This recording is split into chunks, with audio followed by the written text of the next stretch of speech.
Hello. And hi, everyone. Welcome to A Couple of Sassholes podcast. I'm Brooklyn Johnson. And I'm Heather Terry. And this is Arlo. We have a puppy in the studio today, and I'm going to do everything I can to keep the puppy in the studio today. Oh, my This gosh. is Jess's baby. Jess is, yeah. Wait. That's her baby's baby. I was gonna say. Jess said she goes by Yaya. Yeah. And then we had a 32-second conversation about the Yaya sisterhood of the traveling pants. We have so many things to fill you guys in on. We do. I try not to come in here hard and fast with banta. Yeah. But today we have some. First, we totally forgot to inform everyone. Number one, it's been raining cats and dogs in Owensboro today, and I've been stuck out in it, so I look like a bag of smashed assholes, and I don't really care, and it is what it is. It is what it is. I've ran around in the rain. It is what it is. Ran around the rain. But okay, we have to talk about the horrible thing that happened that everyone has talked about, because a dude from Owensboro got caught in Muhlenberg County having sex with a deer on the side of the road. A dead deer. Dead. Well, yeah, I feel like we have to say dead because I don't dead- know how that would have happened in any other capacity. Dead. A dead deer. Dead deer from Owensboro, Kentucky. Making us proud. Making us look so good. Making us, yeah. And like everyone is talking. Oh, we tried. I'm like, oh, maybe. We're like, I don't know. He's trying to get out. Literally like, the get door. me out of here. These bitches are getting on my nerves. Come on. He's over it. I was hoping. Here's Yeah. hoping. He literally ran around away from you like you were Cruella DeVille going to make a coat out of him or something. This live podcasting stuff going on. This is behind the scenes. Which makes us sad. He wants Yaya. Okay, anyway, dead deer. Yes, back in it. And- So did you read it? Because I feel like I read it or I dreamt, or I feel like I read it, I read it, or I dreamt it. I sent it to you because I was like, I didn't read it because I just saw Muhlenberg County and I was like, and then I found out when someone reposted it and they said, Owensboro, and I'm like, oh, shit. Yeah, somehow my husband, who's from Muhlenberg, keeps getting links to this over and over again from all of his coworkers in Louisville, and they just think it's the funniest shit in the world. I mean, it is. It's so disgusting. But I think what I read, I originally made an attempt to like look into it, and I believe, which anyone else can be like, that's not actually what happened. But I'm pretty sure he was like pants down, dick out. Yeah. When the cop pulled up, because somebody was like driving down the street and was like, 911, what's your emergency? And they're like, I just saw a guy having sex with a dead deer on the side of the road. Yeah, just weighing in the wind. Weighing in the wind. I don't know where to drugs go are from there. bad.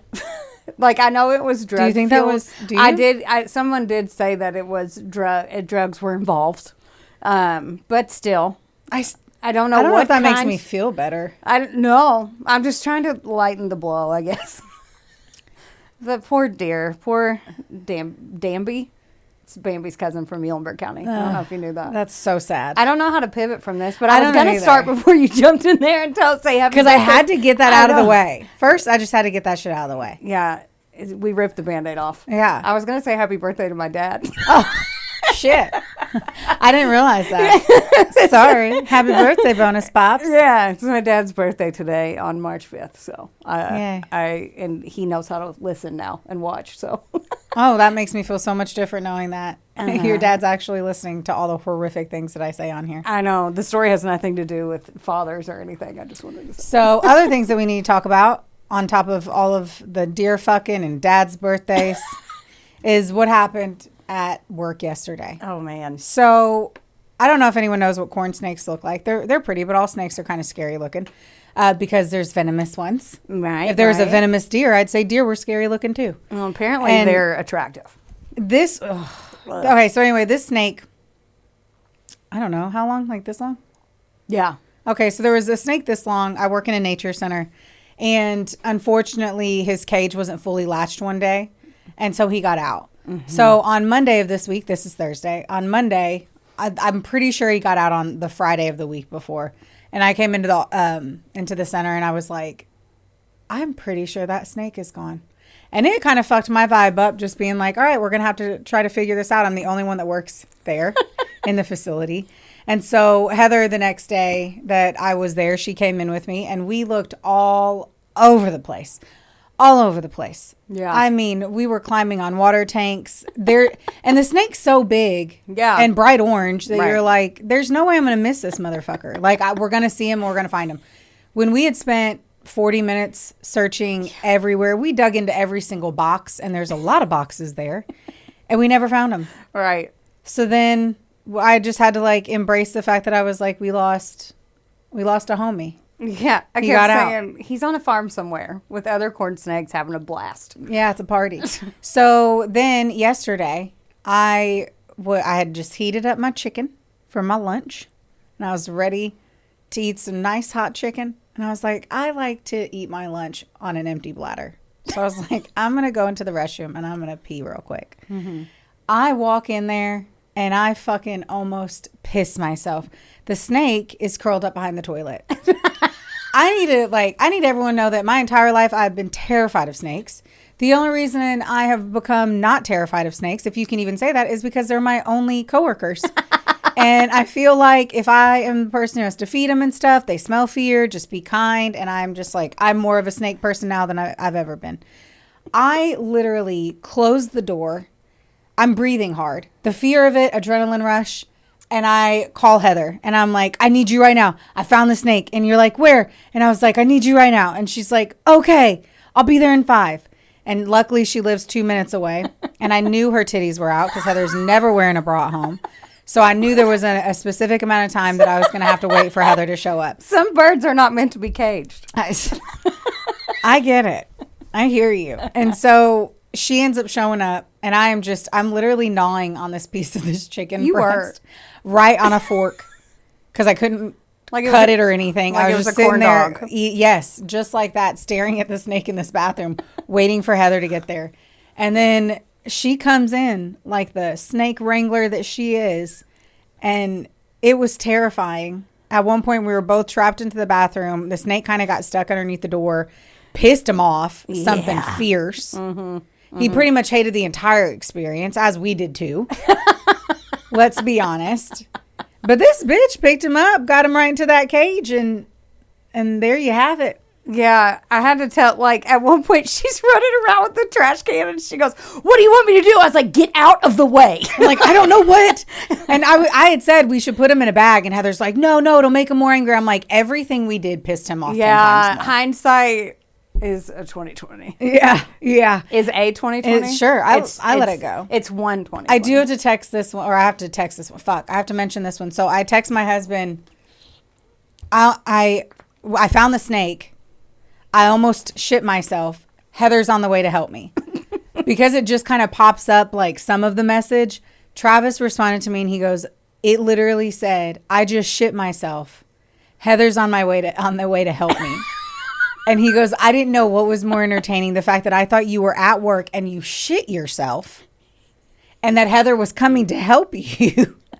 Or that you found a snake and you guys were able to wrangle it into a cage. Because I am certain that there's no version of my husband's life that he thought you and I would be wrangling a snake into a cage ever. You know what? Me either. Me fucking either. I mean. And I really, you know what though? Out of the two options, I would prefer to get a snake than a turd. But if you needed it, I would help. Travis goes, why would you? So then he had to go into it whenever I got home and he was like, why would you need help if you shit yourself? I was like, well, obviously Heather would have been bringing me pants. Yeah. Like the number one thing Heather would have been doing is like, here's a pair of shorts for you. Here's some clothes. I know you're not going to be able to make eye contact with me for at least 3 months. Who knows? I don't know. We're at the age now where maybe that shit's going to happen. And I need to make eye contact with you.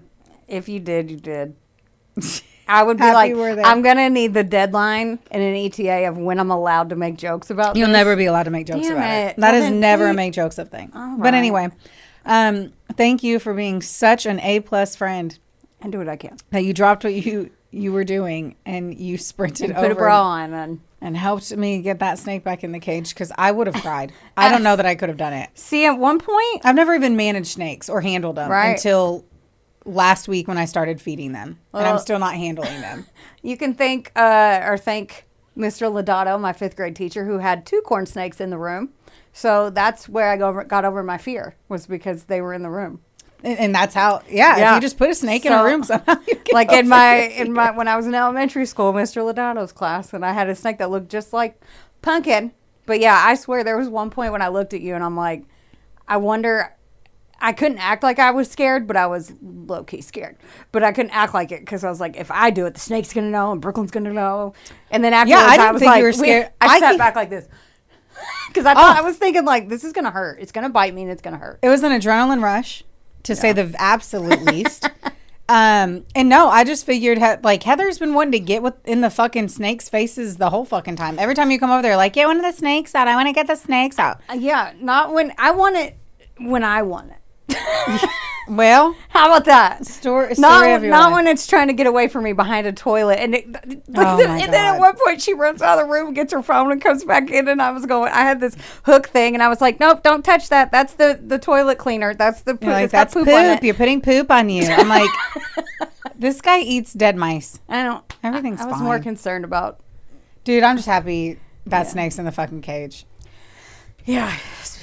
There's no segue. Let's let the snake out of that cage. There's no segue to this. I'm ready for this story. That'd be looking thick. I told you. Like the body of that snake yesterday. Oh, God. Yep. I told you. Okay. I'm just diving in. My sources today, CBS News, AETV.com, an article in Variety Magazine from 2022, Times Herald Record, had a ton of articles, and they covered the entire case. There's a few streaming shows that you can watch on this as well, but I watched Dateline season 25, episode 7, and a show I basically forgot all about, 48 Hours. I was sleeping on the 48 Hours. Wow. Yeah. Episode 13, season 30. It was super helpful as well. But I felt like I was cheating on Keith Morrison. But it's okay. Okay. Dr. Thomas Edward Kolman Jr. was born on March 22nd, 1967 in Queens, New York, and raised in Long Island there. His parents, Thomas Sr. and Marie Kolman, were adorable humans, by the way, and he had 2 brothers and a sister. Sadly, the crazy case, this thick-ass case, overshadows Tom's early life. But from what I read and watched, he was an adorable shy guy, and everybody loved him. And here is a photo of Tom. Oh, he looks like a sweetie patootie. He looks like he gives good hugs. So after high school, he went on to get his undergrad and his doctorate in physical therapy, which he had a true passion for. He worked for Optum Health and Physical Therapy Department as a director of utilization management.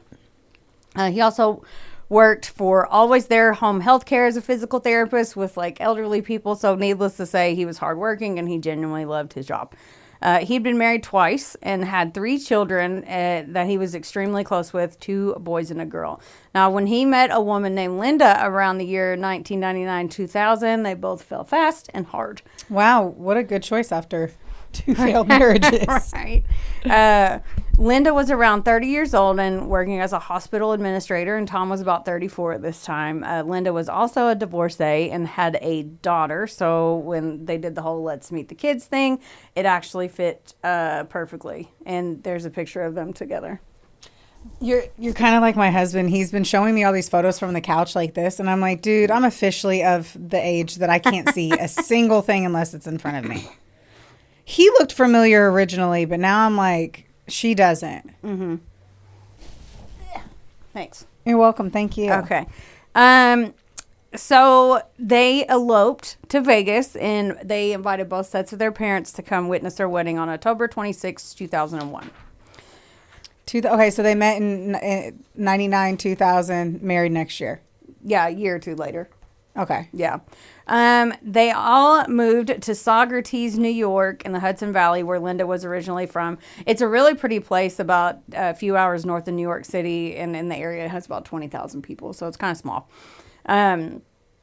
They had a son named Ryan a few years after they were married, and Tom was over the moon. He was doing the whole oh, I really don't care. I just want the baby healthy, but deep down she's he wanted a boy. Linda said he cried so hard and he couldn't wait because he was a diehard New York Giants football fan, religiously, and since he was a kid, so he's I can raise my son to be the same. Now, the couple had normal married arguments money, crap like that, but they seemed happy for over a decade. How many kids do they have total? He had 3. He had 3. She had a daughter that lived with her, but they all didn't live with them. Right. Yeah. Right. You usually don't get to just like take one. And then they had the son. Okay. So they were happy for over a decade. On November 29th, 2011, a few days after Thanksgiving that year, Tom kissed Linda on the forehead and headed off to Planet Fitness like he did most mornings before work around like 4 or 5:30. Like a.m. Mm-hmm. Man, that says a lot about him. Right.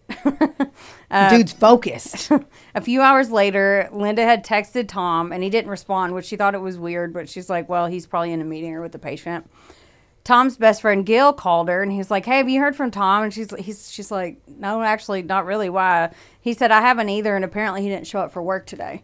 This worried her because he never missed work, like, ever. So she's like, all right, let me trace the steps or something.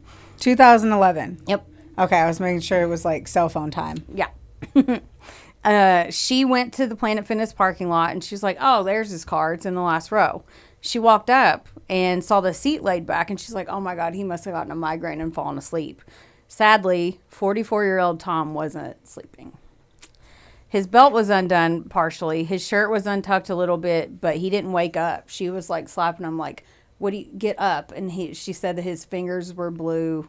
Oh, my gosh. And he was cold. And she called 911, and I listened to the thing, and it was awful, the 911 call. And the paramedics got there about 3 minutes later. They pronounced him dead on arrival. She was wondering, like, why aren't you trying? And they're like, because he's dead. Linda lost it. And a few minutes later, because Gil called and said, did you find him? And she's like, yeah. And Gil shows up, and I saw the dash cam footage, and his best friend walks up and literally just collapses, like, as soon as he sees his friend. It's very, very sad. And it looked like, he didn't have any puncture wounds, anything. It just looked like he went to sleep and didn't wake up. These types of deaths are called unattended deaths, which I did not know. So they have. You didn't know that? I didn't know. I had no idea. I was like, I've never heard of that. I didn't either. Oh my God, I'm getting so good at acting. Every time I can like really get you got I'm me. like, man, go me. Yeah, I've never heard of that. Yeah. Well, apparently they have to investigate, even though they just assumed that it was heart related or health related. I would hope they would. Yeah. Which I autopsy would have told you something. Right. They took Linda in to rule her out first because and she tried her best, but she was a mess. She said that Tom had hypertension as well as a severe case of sleep apnea, which Will has sleep apnea, but it's where someone stops breathing several times while they're sleeping. It's common, but it's scary if you don't treat it. The police expected the medical examiner to tell them it was cardiac event, but when they came back saying undetermined pending toxicology reports, they were like, what? Dude, we work out at Planet Fitness. If somehow I ended up drugged and poisoned, right. I was like, if they're waiting on a toxicology, I'm like, did somebody get in my water bottle? Right. Golly. Yeah. How crazy. There was no evidence at all of a heart attack, an aneurysm, or anything health related, like on his autopsy. At this point, they had to proceed with the investigation as a homicide until they got the toxicology back, but they decided not to tell the family that they were looking at it this way. They were just going to sit back and watch how everything happened. Oh, I'm really aroused by this police department. Apparently, they said they just thought it was a fluke, and it was standard procedure at this point not to get the family all riled up. Yeah, of course. Yeah. They pulled the security cam footage from Planet Fitness, but it's 2011. So but you can't see shit right now. I mean, yeah, I know. It's grainy stuff. I was just talking to, I was like, ooh, I don't even, do you ever start to say something and then you're like, I don't know if I should say this on No, but I was talking to somebody about exterior cameras on buildings, and they were affirming that even now, right, they're so grainy, the ones that are being used, that all you can tell is that it's a short female. Yeah. You couldn't tell that it was me. Yeah. And it was 4 or 5 in the morning. That's what I'm saying. So dark. 2011. Yeah. So the footage was basically shit. So sorry. Yeah. Quick question. You said 4 or 5 in the morning. Sorry, and let me know if you don't know this, or you're going to tell me. I'm sorry. That's okay. Was this before he ever left the gym? Like he went into the gym and worked out and came back out? He never went in. Okay. Yeah. Because you said he had a belt on. Mm-hmm. So why would he have a belt on to go to the gym? You're like, I'm not doing my jewelry. Yeah. I'm like, well. Well, I have a lot of pages in front of me, and maybe I'm going to inform you. I'm like, I am intrigued. Oh. Because I can tell you, I do not go to the gym at 4 a.m. in my work clothes to then change into my workout clothes to then change again into work clothes. I'm intrigued. That would have been my first thought. I say all that shit. I would have just been sad. Yeah. I've had some caffeine before I walked in here. Sorry. Oh, good. Okay. So I wrote that the video footage was basically shit, but they see a white SUV pull in the back of the parking lot around 4:30 a.m. And it was so dark you couldn't see much else. Literally just that. Then 10 minutes later, they see Tom's car pull up beside the SUV. They couldn't tell the make or the model of the car. They just saw the headlights and the color. That's it. And that they were parked by each other for a while around they said 35 minutes, but they said the white SUV left around 5:30 a.m. and Tom's car never left. That's all they could see. And it was all the way in the back of the parking lot. So they couldn't even see if anyone got out? Mm-mm. And I saw it too. You can barely tell. Dude, there was one video of a young girl. We remember this case, but I don't remember her name. My apologies. But literally she was taken broad daylight at Target around the same year. And you could barely see that someone ran up because of the graininess of it. So I was like, and that's daytime. That's what I'm saying. So you wouldn't even know if they got out of the car, if one of them hopped out of the car and walked to the other one. And it was so they were literally in the back row. Like they showed on Dateline how far away they were. And they were like, because he told the girl or Andrea on Dateline, he was like, yeah, well, the car was parked over here. Why would he park that far? And she goes, maybe to get steps in, and he's a man, so he doesn't have to be worried. She basically was like, he doesn't have to watch over his back like women do. She said it without saying it. Yeah. So anyway, but yes, that's a valid question. But yeah, Tom's car never left the parking lot. So the detectives had to start with his inner circle first. So Linda, but she didn't have a white SUV. They started looking for potential enemies, and it was basically like he had never gotten in an argument with anyone ever. He doesn't look like he would have. Yeah. How judgy. I know. You can usually tell, that person can probably be a dick. Yes. Right? Yeah. But they brought in his best friend, Gil, who was there at the scene to find out the inside scoop to get more of a different perspective. This is a picture of Gil. Okay. Great teeth. Yeah. Nice smile. Right. Can I say our vehicles look so similar that if there was a crime, we're both... I was like, you do not commit a crime. My vehicle looks like your vehicle, and you would not be able to tell. I know. I thought that. Yeah, I thought that too when I was typing this out. Okay, so let me tell you a little bit about Gil. It's funny that you mentioned his teeth because Dr. Gilberto Nunez was an award-winning dentist. Makes sense. And had a thriving dental practice. He immigrated from the Dominican Republic back in the 80s, but he still had the sexy accent. I did like his accent. Really? He does not. I would not have guessed that he was Latino. He was a volunteer firefighter, donated money to tons of charities, did dental work in low income areas and stuff. And a lot of people really loved and respected him. Now, Gil and Tom seemed a lot like us. They talked all the time. They knew everything about each other, and they had been best friends for about 4 years before he died. They met at their son Ryan's kindergarten orientation by chance in 2009. And Linda and Tom and Gil and his wife at the time just hit it off and became friends. And they were like, you want to grab dinner? And they just started hanging out. Cute. Yeah. I love that. I know. Unless it ends in murder.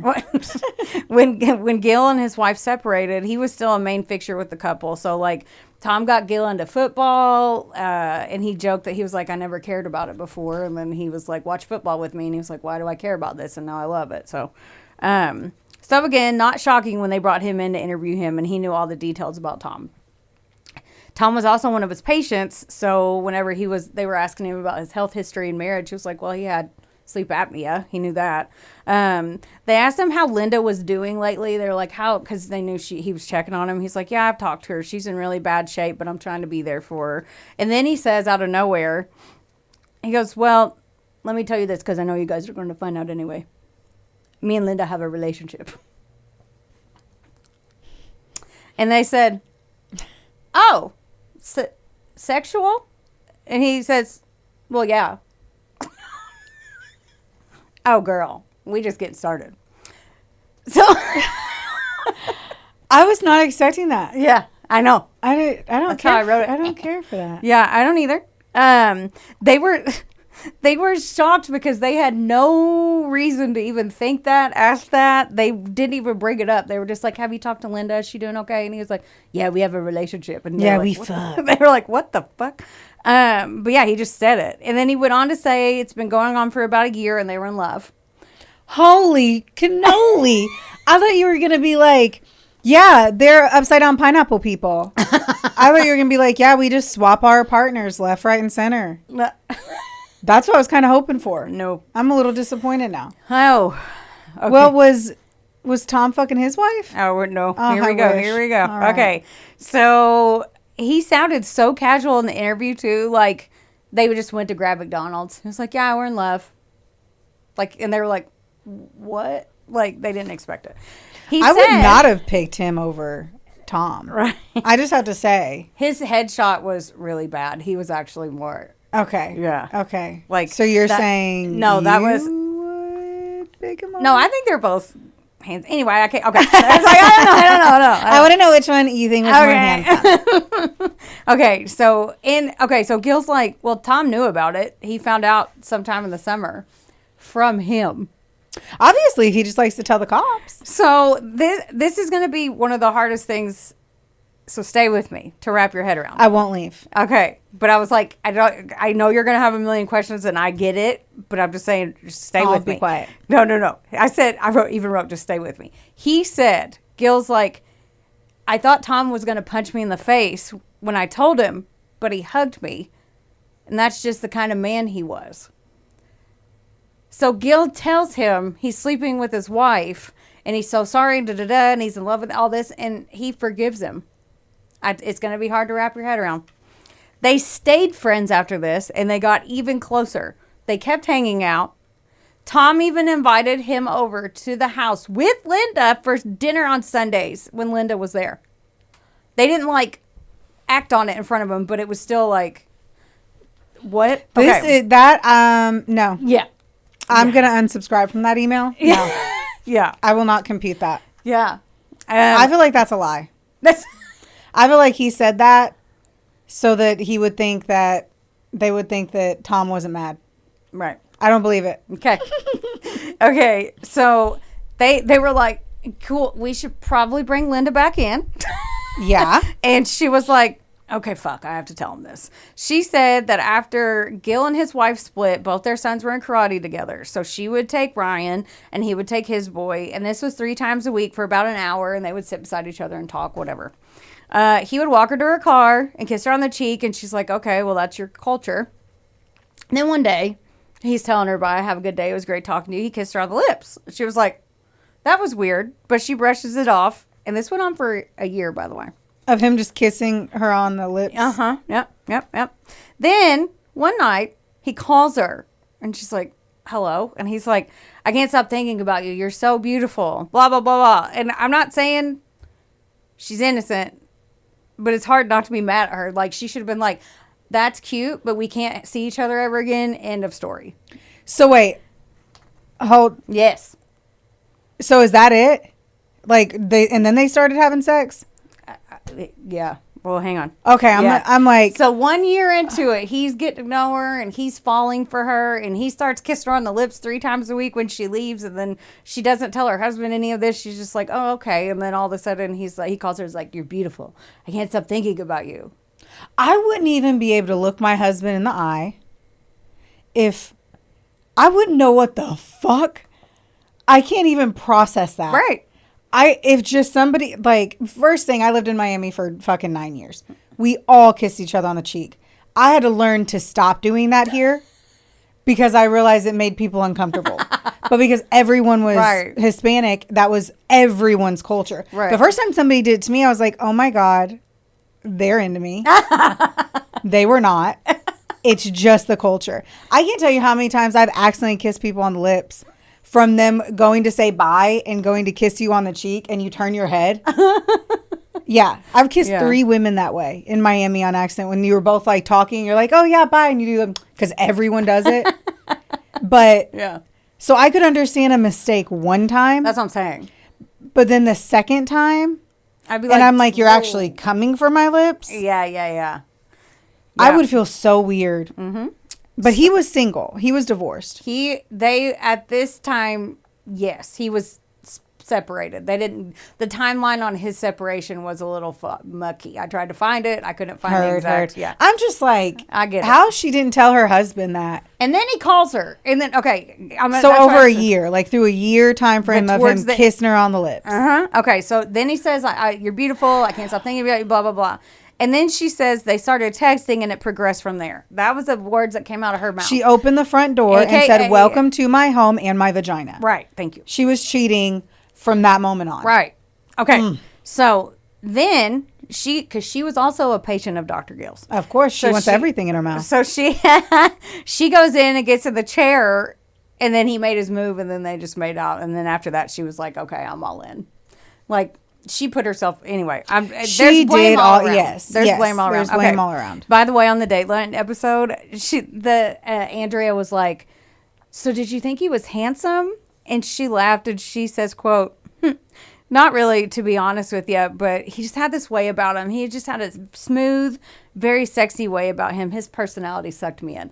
Okay, I saw the pictures of when he did that. Like, she's a liar. I am so mad at that. Oh, yeah. So you're cheating on your handsome husband. Right.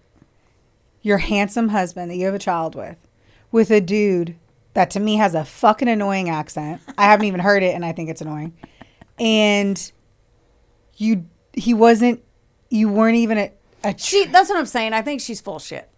Like, there ain't no it's totally possible because she didn't pursue the whole kiss thing. She could have also thought, I'm not even attracted to him, so I don't even care to tell my husband, and then him lose his best friend. It's then his fucking Rico Suave way that, like, yeah. Because what is it about women? We do not date people specifically for their looks. Or we can find them okay attractive until you get to know them, and then we fall for them. Like, women tend to fall for the person. So it would make sense that she wasn't genuinely originally attracted to him. Yeah, she went on, too, to say that she's like, here's this very smart, successful doctor who wants me, and I'm not I think she was kind of enjoying, in my personal opinion, I think she was enjoying the chase that he was chasing her.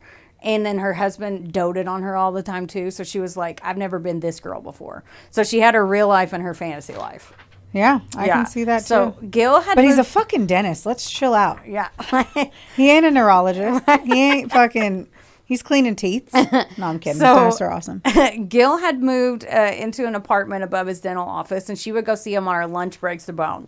Then she would go home to her family every night. So she's literally living a double life. They even celebrated monthly anniversaries, getting each other cards and shit. She wrote in one of his cards. This grosses me out even saying monthly anniversaries. Yes. I'm not making eye contact with you now. Okay, good. Because I know it's going to be gross. Yeah, she says, she calls him her, quote, little devil stud muffin. Which makes me want to barf is what I wrote. Little devil stud muffin. Gross. They texted all day, every day. I miss you. I love you. I wish you were here. All this stuff. A few months in, Tom gets a text from someone, like an unknown number, with photos of Gil and Linda together saying your wife is cheating on you. A few months in, he comes up to Linda and he's like, what the fuck is this? And she's like, oh, good, I can talk about it. Yeah, this is happening. So, yeah. What is happening? So he told her, he was like, because you would think, okay, get out of my house. This is over. No, he told her he could see that Gil had some kind of hold on her. And she was like, yeah, he does. And the cops are like, okay. So she's telling the cops all this after the fact. So the cops are like, okay, then what happened? I need a notebook to take notes. I know. That's why I said, are you sure you're going to be able to follow with a puppy in here? God, I could have. Okay, so then the cops are like, what happened? So she corroborated Gil's story, saying that Gil and Tom were still best friends after the fact. Both men were in love with her and giving her time to figure out what she wanted. I'm going to smash a microphone. Oh, wait. The men would even text about her. I saw one in the records that said it was Tom sending it to Gil saying, quote, your girlfriend is baking cookies. And Gil responds, that's great. I just love her. So months, she went back and forth, not knowing what she wanted. Sometimes she would want to leave, and then she didn't know. Then her 10-year wedding anniversary came around in late October. She and Tom decided to take the kids on a weekend trip. It was then she said that she realized that Tom was her best friend and her husband, and she wanted to stay with him and keep her family together. I just want to point out, too, she's literally doing this and not even, like, a random person sent a photo. Does that not make her think at all, like, that her kids would find out that she was having an affair with her husband's best friend? In an area of 20,000 people. And, like how would your kids respect you? Right. Like, knowing that. I just can't. It was very selfish and horrible and stupid. But then Tom just taking it. His parents said that he was the type of man that would want to keep his family together, and he did love her endlessly, and he was trying to make it work and make sure she was just happy. But he also, like, that was his best friend. That's still crazy. The cop was like, he's a better man than me. I couldn't have done it. Like, okay. I hear the words, but I'm over here like, no. So, I mean, yes. No. I was telling Will this, and he was like, what are you saying? I understand if it was in the first, like, 3 months of dating and you were torn between two different guys and being like, dude, 10 years you in. figure it out. 10 motherfucking years in. Yeah. Okay. Yeah. Okay. So she goes to Tom and they discussed it. And Linda says that she was afraid that Gil would harm himself. So they were going to wait till after the holidays to break the news to Gil, like, hey, this has got to stop. A few weeks later, after Thanksgiving, Gil came over to their family dinner. He was that close with them that he was invited to their Thanksgiving. On Monday, after this weekend, Linda met with Gil, and she said, hey, he was like, what's up? And she's like, well, let's wait till after the holidays to decide. But she said he could tell from my body language I was going to dump him. He knew me very well. That night, her and Tom were like giddy, and they seemed back to normal. And the next morning, Tom got up. He went to the gym, and then he passed away. Oh, and I forgot to mention that he went to the gym the day after Thanksgiving. Well, the weekend after, yeah. Like they had it over the weekend. Okay, that's a specific time frame. You're not getting me to wake up at 4 a.m. to go to the gym. No, I'm just saying, like, wow. Before work, and he worked 2 jobs. Like, golly, yeah. So, I forgot to mention one thing. Gil drives a white Nissan Pathfinder SUV. Obviously. So Linda's telling them that they were officially done, but the cops were like, okay, you can leave. We bet you're done dating. So we're just going to watch you for a little bit. For weeks, they tracked Gil's car. They monitored their phone and their computer records, and they were actually telling the truth. They stopped after that. She stopped after that. Maybe. I don't know. Yeah. When the toxicology report came back, 2 months later, by the way, they found a sedative in his system called midazolam. And they were like, the cops were like, we don't even know what the fuck this is. Yeah, because it's something that dentists have. Yeah. It's only used in the medical field by doctors and dentists. Okay. I was like, if this once we got to where we were and you told me the vehicle and I started to obviously, right? You write it very well. But like, I was like, oh, the drug had to have been a dental drug. Right. This is used to help patients relax during, just relax. Just one. I wish I would fucking relax. I'd love to relax. To relax during procedures. And there wasn't enough in his system to kill him, but given his medical history with the sleep apnea and everything, it was a different story. This has a very bitter taste, they said, too, so you can put it in coffee or juice to mask it. So they broke the news to Linda, and they were like, there's a lot of coincidences going on here with your lover, his best friend. And she's like, no, there's no way. There's no way. And the police brought her in several more times, and she finally was like, okay, I think he did. That sucks. She told them, then she goes on, because she keeps going, oh, well, by the way, this. Oh, by the way, this. So she told him a month before Tom died, she and Gil were out to dinner. Gil proposed to her. I thought they were just out to dinner. I know. Oh, I'm my like, gosh. where? So, like, he proposed to her. Like, got down on one knee and proposed to her in public. With a ring on her finger. With a ring, yes. And she probably had a ring on her fucking finger. I know. Oh, my geez. She was like, she said she laughed and goes, no, you're way premature with this. We have to figure everything out. She didn't tell him, no, I can't marry you because I'm already married. But anyway, she says you're premature with this. She still wasn't at the state where she didn't know what she wanted. She also revealed that Gil was the person who texted Tom telling him about the affair from a burner phone. And they found the burner phone. Gil was the one that told Tom about it 2 months in. Gil cried when she yelled at him. She said, who the fuck do you think you are? And he said, well, like, I would want to know if I was him. And she's like, who the fuck do you think you are? And he threatened to kill himself, she says. Gil is crazy. She said, He is crazy. He must have a huge dick. I have got to say, he is walking around with a wheelbarrow underneath his balls, just carrying them around. His balls. Yeah, just fucking scooting those fucking balls in that wheelbarrow. He has got. Yeah. Wow. Yeah. This dude. Yeah. If they wrote him as a character in a book, I'd be like, that is such a ridiculous character. Yeah. Fucking Big Tooth Gil. Fuck.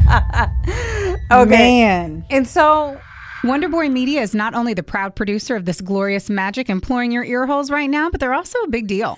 get in touch with them today to make all of your dreams a freaking reality. From using their bangin' ass podcast studio, where we are right now, to creating amazing videos and editing our content like the mystical mavericks they are. your podcast can go further when you have a Wonder Boy. Hit up Drew today at WBOYmedia.com. Or text him day or night at 270. Just kidding. Does your face look like a mugshot lately?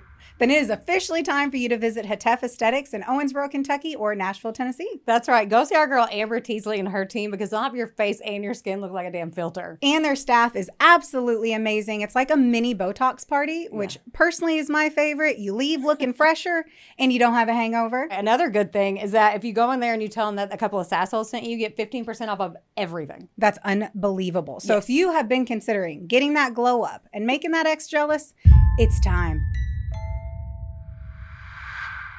Yeah, so Linda says, there's no proof of it, but Linda said he was like, well, I'm going to kill myself. Linda said that's another reason why Tom was allowing it to continue. Because while she, quote, went through her feelings and fucked his best friend. Over and over and over again for a long time. Yeah, and he knew about it. But insane. Yeah, so the cops at this point had cleared Linda. That she didn't work with Gil on any of this. Because in most stories, I'd be like, well, they did. Yeah, it doesn't sound like it. Yeah. And remember, Linda works in a hospital.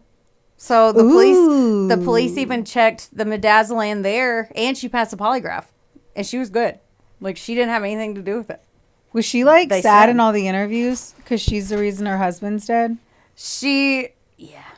I was going to say, could you feel the remorse and if I could have kept my pants on? Yeah. I'll get to the different points of view too in a little bit because that's a very good question. But you would think most of the time these stories end up with they did it together, but no. So they went back and talked to Gil again, and because at this point he just thinks that they're just talking to him. So he goes back again, and they present him with all of this, the circumstantial stuff. And I watched the whole video, and they were in his face screaming. The cops were so pissed off because he didn't flinch. They were like, you did this and he was like, no, I didn't. I have nothing to hide. No, because his big balls. He was like, no, I mean, yeah. And I wrote, he was screaming. It was nuts. Yeah. He sat there for 7 hours with no lawyer again, saying he has nothing to hide. He didn't flinch. He just kept calm, and they were screaming. And he just kept saying, I have nothing to do with it. That was my best friend. I loved him. And they were like, you were fucking his wife. And he was like, we loved each other. He knew about it. I don't know why you're he basically was like, get the fuck out of my face. But they didn't even have his arms crossed. He was just sitting back in the chair, and the cop was slamming his hand on the table and had his finger this close to his face.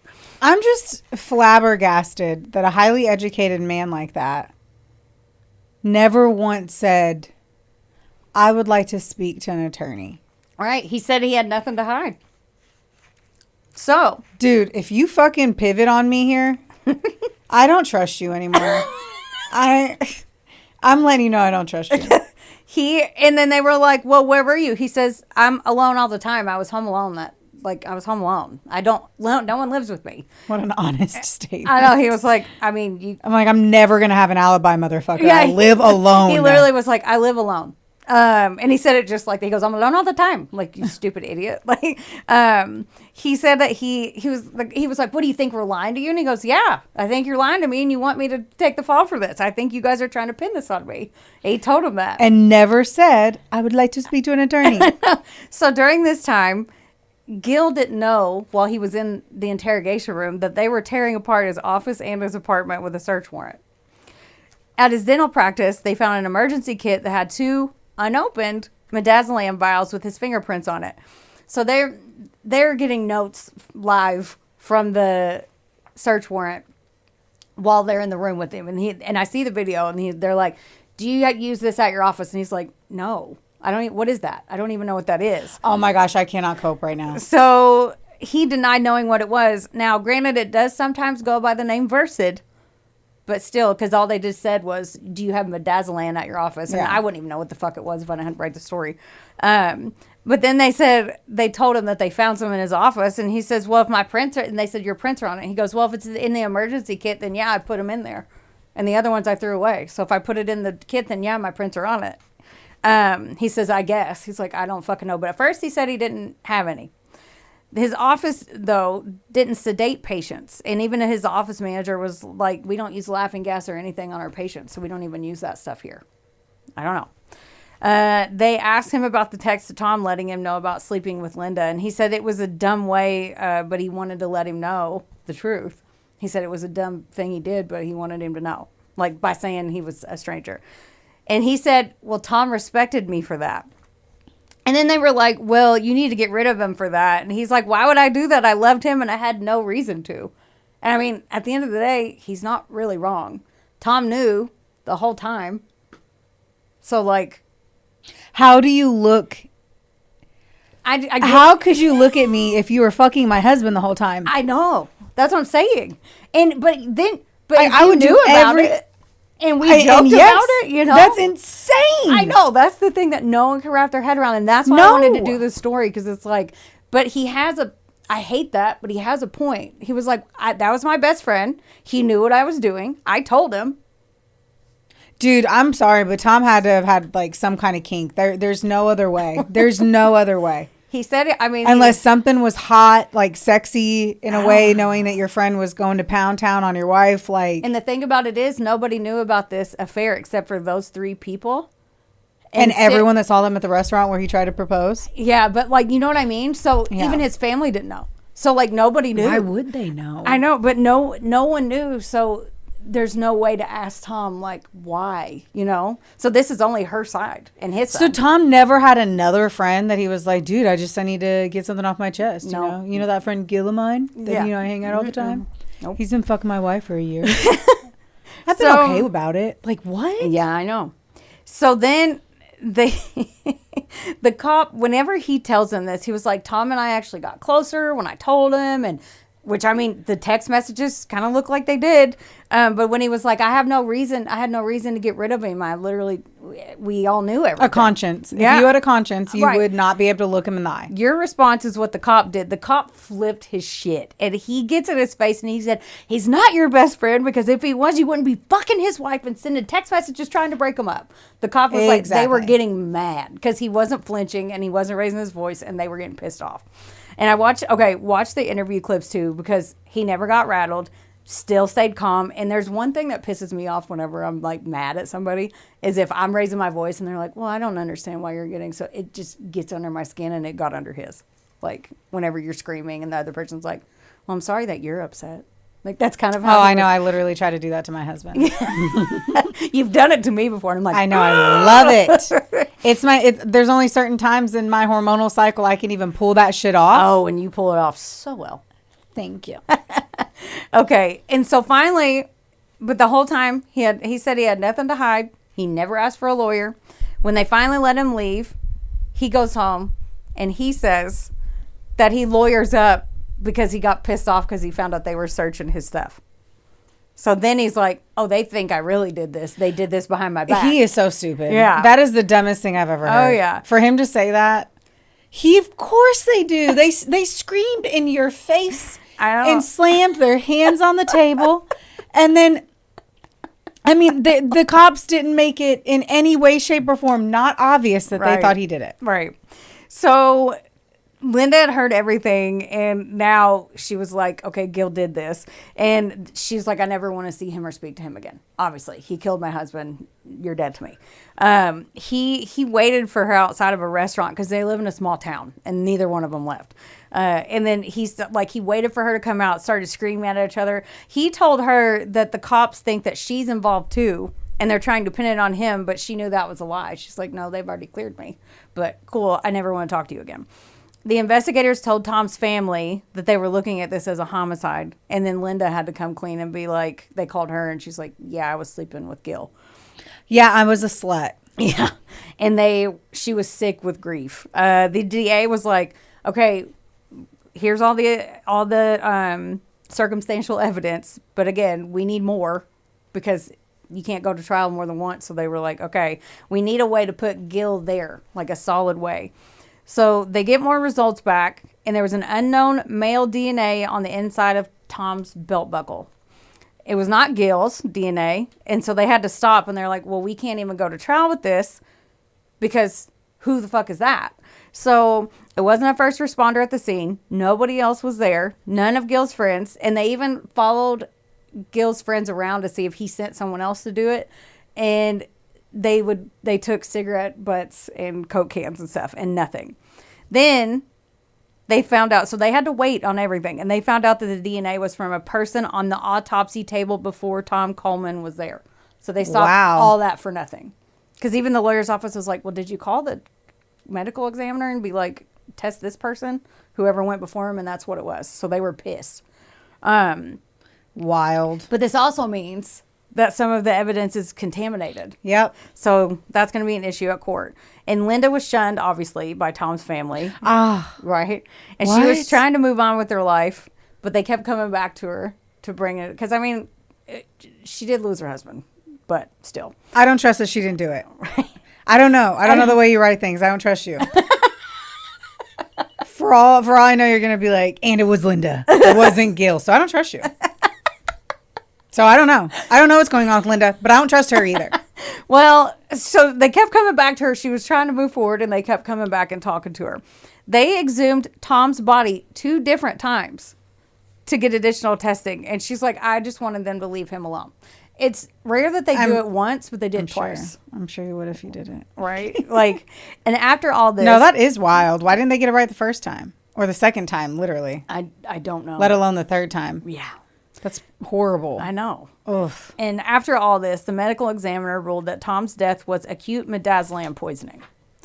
Gil was still not arrested, and the public didn't even know he was under investigation. So it's not like he was on the news, nothing. So his practice was still thriving.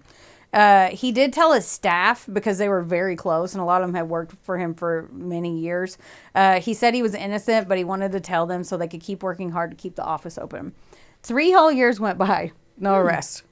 Gil eventually got on Match.com, met someone, and got married in the Dominican Republic. His new bride. Within the 3 years? Mm-hmm. Man, nobody understands what a timeline is. Like, no one understands an appropriate timeline. Right. That's all I got to say. Mm-hmm. That's all I got to say. Like, he hasn't even fixed himself. He hasn't even searched deep as to why he was fucking his best friend's I don't. Golly. And so his new bride, he told her, like, hey, they're trying to pin this on me. She stood by him. She said she believed his innocence, but it was a straight on their relationship. I'm like, you think? Because you didn't even know him, really. And I wanted to ask you this. If you started dating Travis and he was under suspicion for murdering his best friend because he was sleeping with his wife 3 years before that, would you have stayed with him? No. Okay, thank you. No, That's what I was thinking too. I told Will that too. I was like, there's no way I would. I mean, if the ring was on the finger and he was rich. I mean, he's got money. And I was like, this is just, I'm going to eventually file for divorce. I don't know how shitty of a human I could be. But I'm like, if I'm like, okay, I'm going to get half. Yeah. It depends on what kind of shitty mental state I had. Or he could kill you. You know what I mean? Like, yeah. So anyway, that one I was just But no, like, absolutely red not. flag. I don't think there's a Match.com box that says, have you been accused of murder? It's one thing if you were accused of murder and there was no real evidence. You know, if they were like, dude, well, technically, they're assuming his vehicle was there. The drug. Circumstantial. Of course, but it's way different than you're just assuming that it's me because I'm the wife. You know, like they have no evidence on me. There's no proof. I wasn't having an affair. I loved it. Like, that's one thing. Mm-hmm. To where you can truly believe him. But if they're like, if he said that to me, I'd be like, explain to me exactly. And I was like, oh, you were fucking your best. I wouldn't date you. Yeah. If you told me you were fucking your best friend's wife. Yeah. That would be enough. Let alone if you were then accused of killing your best friend. Yeah. Yeah. Fucking crazy. Okay. Tom's family was struggling to deal, but they were trying. Like his extended family. I wonder how his kids were. His son, Bradley, from his first marriage, fell into a deep depression. Sadly, he began having suicidal thoughts and tried to take his own life with sleeping pills. Aww. He survived the first attempt, and he said he just wanted to go to sleep and wake up with his dad. 3 months later, he did. And he was only 18. Yeah. With all this, now the investigators are like, okay, now 2 people are like deceased from this. And they were so determined to go to trial. And 4.5 years later, they arrested Dr. Gilberto Nunez for Tom's murder. Now, Gil had a ton of friends, coworkers, and even patients showed up in the courtroom because nobody knew he was a suspect before then. They didn't know anything about any of this. And then it's just like, oh, you love your dentist and this guy that you don't know. But Linda was like, well, they're about to learn. So how would you feel? You love your dentist. I do love Dr. Ward. She is obsessed with her dentist in an appropriate way. Yeah. She's like, he's a great dentist. He is a great dentist. Heather is really into her teeth. It's her favorite thing. Tell me I'm wrong. They're expensive. Yes. So I'm just like, I feel like if your dentist got accused of murder, I would probably go to his trial. You would. You would. Hear that, Dr. Ward? I would. Yeah. This was not sponsored by No. Okay. So the prosecution stance. They're like, Gil was upset. And watch these videos. Just when you go home. Oh, I've got to. I love Dateline. And 40. And yeah. I need you to do it. Okay. So the prosecution was like, Gil's obsessed with Linda. He manipulated the situation and to get what he wanted. So he got close to Tom to get to his wife. And then he killed Tom to do it. They said that he met him there at the Planet Fitness parking lot for some reason. He brought him a coffee laced with that drug, and that killed him. They read emails that he had written to Linda in court. One said, quote, I'm not leaving you. Not today, not tomorrow, not ever. I'm not going to let you just walk away from me. Never. Linda testified, and everything had blown up. Like, Tom's family didn't know. This is what that blew me away. Tom's family didn't know this went on for a year. They thought they had a one-night stand. So his parents found out in court for their son's murder trial that his wife had been sleeping with this man for a year. Okay, okay. I know you still have pages left, but I need to ask this now, or I'm never going to be able to get over it. Was he going to the gym to work out? Like, what was up with his clothes? Do you cover his outfit or no? No. I don't cover it. But he went to the gym like 3 or 4 days a week in the mornings before work. But he was wearing regular clothes. And then he chose to drink a hot cup of coffee before going into the gym. Valid question.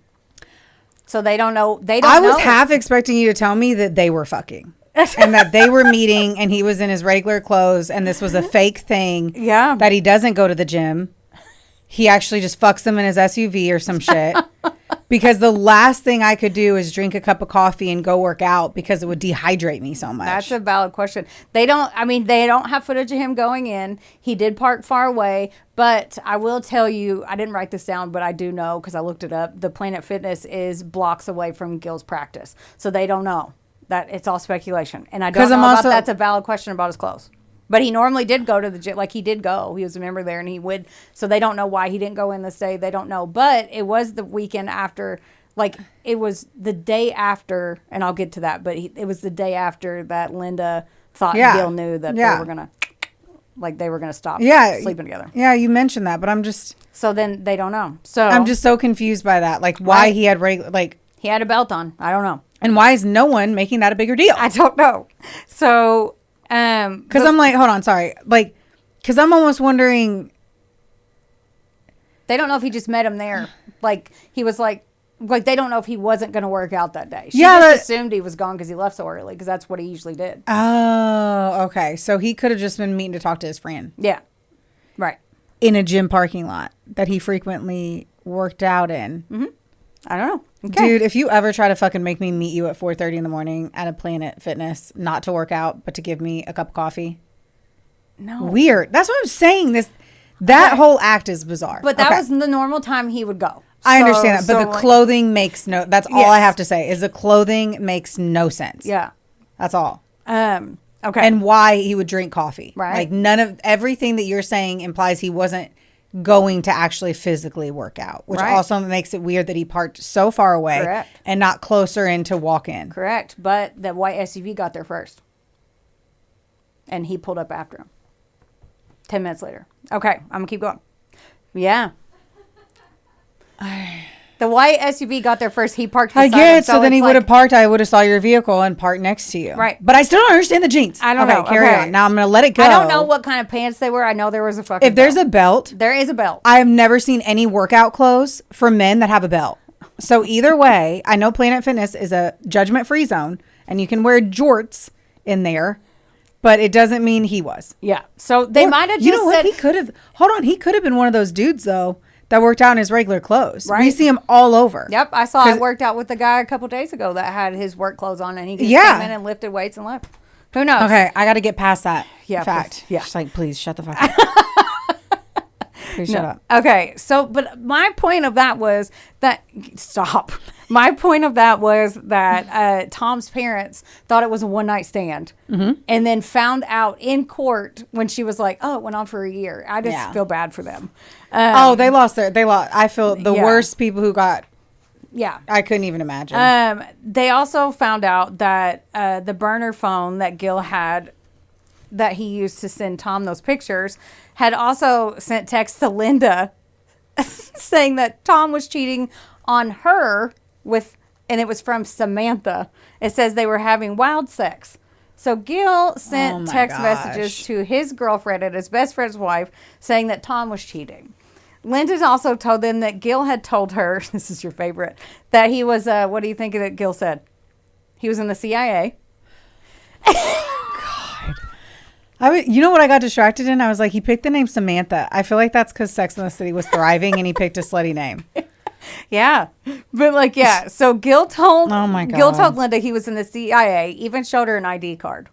He told her that he would sometimes place tracking devices in people's mouths at his office because that's a thing. That actually is a thing. Oh my God. Yeah. So Linda was like, I mean, okay. But I just don't think people are like, hey, I'm in the CIA. The conspiracy theory has now come out of the last 3 years that's what they've been doing in root canals. Oh, well then they're. Yeah. You say you're like, oh, is that? I'm like, no, that's literally proven. They have proven doing that. Oh, well, I have one too. So. 4 in my mouth. Ain't nobody trying to track that mouth. Ain't nobody trying to track it. Unless you say fuck the government as much as I do. Right. And then they'll start tracking it. Okay, so prosecutors also found a witness who was a retired law enforcement and testified that Gil's friend approached him. And he said his friend goes up to this guy that used to be a cop and he was like, hey, Gil wants to pay us to go scare this guy. And we can pretend we're from the CIA. Gil's friend was like, what? And he goes, no, he's in the CIA. And the law enforcement's like, no, he's not. And he goes, look, and he showed him a fake badge. The guy was like, you're cute. I used to be a cop. That's fake. When they found the fake badge on Gil's computer, they added the felony forgery charges. They also found a Google search for midazolam on an office computer that went straight to a wiki page. The night before Tom died, Gil and Tom had texted about meeting the next morning, probably about Linda, but they don't know. Motherfucker. Since it was 2011, all the texts were deleted from Tom's phone. Gil was saying, I don't know why they're deleted. You guys probably deleted them. And they couldn't retrieve all of them. They could only retrieve some of them. And most of them were about football and shit. Just best friend banter or whatever. Best friend banter. Another hurdle they had to face in court was that the prosecution couldn't use a ton of Gil's first interview in court because they didn't Mirandize him.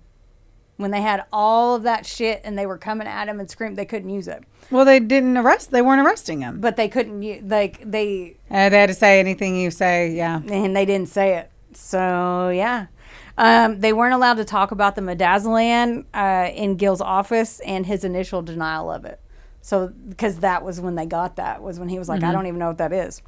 And they were going to like mad lengths to make this stick. Like, since the investigators, they couldn't see a license plate number on the white SUV that met Tom that morning, they hired a forensic video analyst to run tests on Gil's Pathfinder.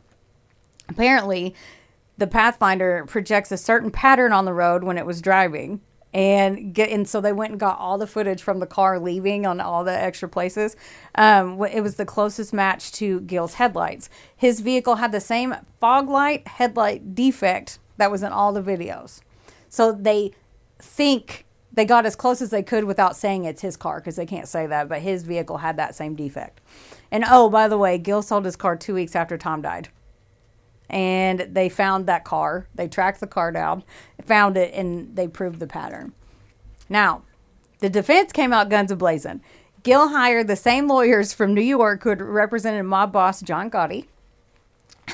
They said they said that, and they did, it was like a big production on both sides. They said it was all fantasy, and it was, quote, out of a bad Lifetime movie. They put all the blame. Yes, this storyline yeah. is a shitty Lifetime movie, because no one would believe that Tom was like, put it in my wife behind my back. Yeah. Still. And she's baking, and you're going to say your girlfriend's baking. Like, the fact that they had a text where he was joking back and forth. They put all the blame on Gil and read the text from him. Wow, you can tell I did this late. They put all the blame on Linda, not Gil, because they're trying to prove him innocent. They put all the blame on Linda, and they read texts from them. Some of them were from the same weekend. She was telling everyone, oh, I chose Tom. I fell back in love with Tom, blah, blah, blah. She told everyone, or she just told Tom? After when she told the investigators. Okay. Yeah. I was like, wait, so she did tell somebody about the affair? Okay. You're like, wait. No, I get it, because I was like, shit. So they, the same weekend that she was like, oh, we fell back in love and I was going to end it with Gil when we got back, they found a text saying, I love you. I miss you. I miss holding your hand. That soft spot scar on your face. Moi, moi, moi.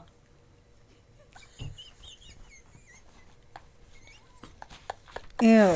Moi. No, it said moi, and they had to read it in court, and I was like, bleh. I don't care for any of that. Right.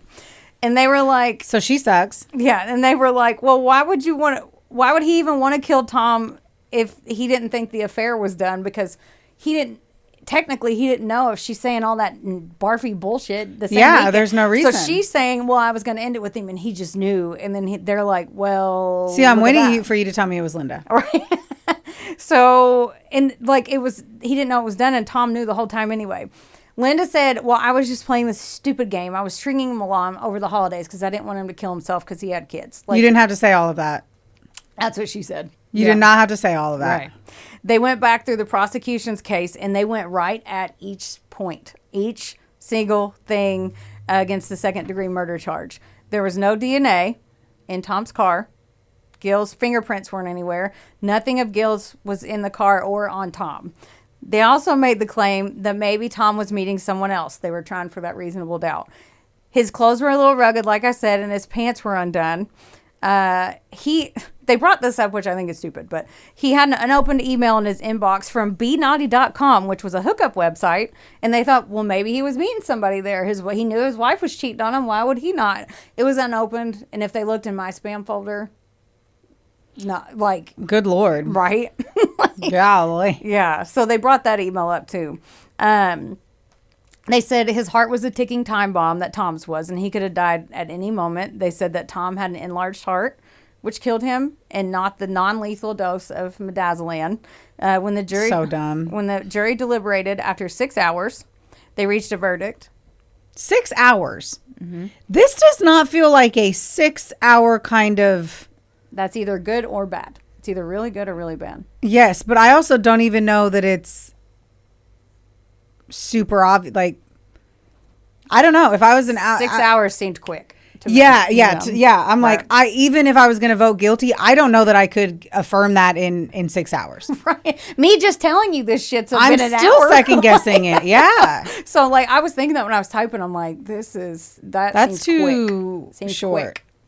They found Dr. Gilberto Nunez of second-degree murder not guilty. I knew you were going to say it. Everyone was shocked. Linda started screaming at him, and her friend had to pull her out of the courtroom. She was like, sociopath, you piece of shit. Like, she screamed at him, and they're, like, dragging her out. The jury later said that they think that he had something to do with it, but the medical evidence just wasn't there. One of the jurors said that maybe Gil helped Tom out by giving him that sedative because they didn't know to help him sleep. They said Tom hadn't been sleeping very well lately. Because his wife was being fucked by his best friend. That. And they don't know, but they were like, maybe he was like, I'm trying to sleep here, take this. But they don't, the jury said they didn't know. They were like, we could have went over it over and over and over again, but they don't have the DNA to put him in. That's what they were saying. They didn't have that. That's what I'm saying. I was like, you wouldn't give me a cup of coffee with it. Yeah. Right before I start my day. And they didn't even know that if he had coffee or not. They just assumed. They kind of linked that together. And so they didn't check his stomach contents? They would have known. They messed up so much of the evidence. I know, but I'm like, a coffee cup. Like, they made that seem like there was a coffee cup proven with the drug in it. Yeah. And in his stomach. You would have been able to tell from the coffee, all of that. If he would have handed him a cup of coffee, his DNA would have been on the cup of coffee. Yeah, and they didn't. So they really don't know. Yeah, they don't. And they even took his body out. One of the sad parts is when they took his body out, they put this light on him to see if there was any puncture like from a needle. Because there's a way you can test for that, and they didn't find any. So they were just making assumptions, and that's all they could do. And they said it's commonly put in coffee or juice, but they didn't officially know. And I don't know how, because I thought about the stomach contents too, and I don't know how they didn't. I'm starting to wonder if he did do it. So I'm not certain that he did it. It's so, right? I'm like, I don't know, you have 2 fucking paragraphs. You gonna toss shit at me with that? So I'm annoyed with you. I know. Once we stop this, I'm not talking to you. Gil was found guilty on a few other things, though, for the CIA badge. Oh they were so, you can tell that they were so pissed that they got not guilty that they went at him like for whatever they could. Which really would suck if either way, he's guilty of a fake CIA badge. So he had 2 more trials that were unrelated to Tom's murder. And I think that they were just trying to get justice. They were even like, give him the full punishment. And the judge was like, I can't. Like, he was found guilty on 12 felony counts, including possession of a forged instrument, a CIA badge, insurance fraud. And I read that this was one of his properties or storage buildings burnt down or something. And he said there was $500 extra in there. Like, big whoop. Oh, my geez. And for perjury, because he lied on a pistol permit application, there's a question on there that said, and he checked that he had never been discharged from the military, but they found out that he went through basic training for the Marines. He should get in trouble for that shit. Yeah, and he went AWOL right after basic training. He should not be able to buy a firearm. Right, but yeah, and but the other ones, I'm like, lying on your application for a gun is yeah. But it was just being like, I had an extra big The TV. other 2 shit was done. It's like, dude, just give him a fine. He can pay it. I mean, fuck the government. Yeah. In February of 2017, Gil was sentenced to 2 1/3 years to 7 years in prison. Apparently the max was like combined all this 25 years. So, whoa. Yeah. He served 19 months and was released in September of 2018. He got off of parole officially in October of 2023. He did lose his dental license, and he was very passionate about that. So they felt like justice was served somewhat. They still harmed him. She said, that's what Linda said in the interview. So he can never practice dentistry again. Now, the only interview that Gil ever did on record was with 48 Hours, and Linda said no to them. But Linda was on the Dateline one crying, and it was like an hour and 30 minutes long. But like, and then Gil, if you want to see the other side, watch the 48 Hours one. It's both different perspectives. And at the end of the day, we just need to remember that every choice has a consequence, even if you think you're just playing a little fantasy fun game, because 2 people did end up dying of this. So this is a sad story of the death of Tom Kolman. I wonder if his son would have still done that if he did accidentally die. Like, there is still a small chance that Tom did accidentally die.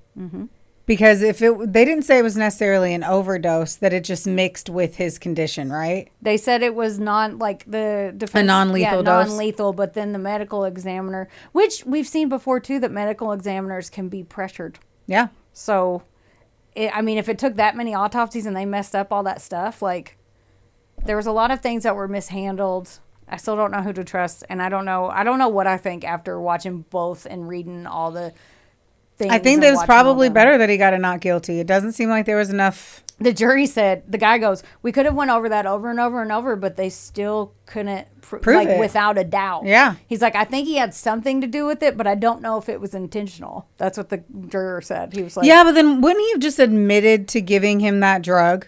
And being like if I was look, see, okay, you know what? I could get in trouble. I had leftover Xanax from a prescription. Heather had been having panic attacks. I gave her 3 of my pills, but I handed them to her. No, I know, yeah. You know what I mean? I handed them to her. And I didn't lace anything. That would be, Heather had been really bitchy, so I just crushed up a Xanax in her. You know, whatever it is. Yeah. It just doesn't seem like. I know. I don't know what to think. I do not. It's sad because Tom seems like literally sad. No one.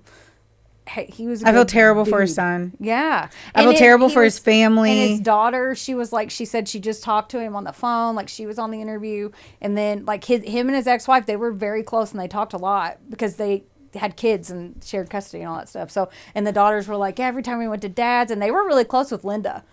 So like she was like a bonus mom to them, and so they were very hurt by this. Of course, yeah. So it was. No one won. No one won. No one won at all.